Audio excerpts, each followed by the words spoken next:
విశాఖ నగరంలోని సింహాచలం శ్రీ వరాహలక్ష్మీ నృసింహస్వామి వారి కొండపైన ఉత్తరాన ఉన్న పర్వత శిఖరాన వెలసిన శ్రీ వైకుంఠ వాసుల మెట్ట మీద గల శ్రీ వైకుంఠ వాసునికి వరద పాయసం కార్యక్రమం అత్యంత వైభవంగా జరిగింది.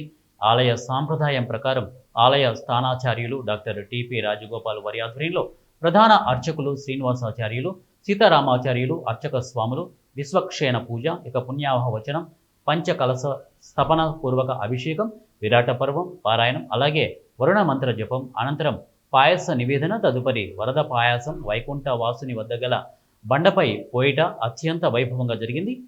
దేశంలో సమృద్ధిగా వర్షాలు పడాలని, తద్వారా పంటలు పండి చెరువులు బావులు నిండి పుష్కలంగా భూగర్భ జలాలతో దేశం సస్యశ్యామలంగా ఉండాలని శ్రీ సింహాచలం కొండపైన వైకుంఠ నారాయణునికి వరద పాయసం పోయడం అనాదిగా వస్తోందని ఇక ఆలయ కార్యనిర్వహణాధికారి వేండ్ర త్రినాథరావు తెలిపారు.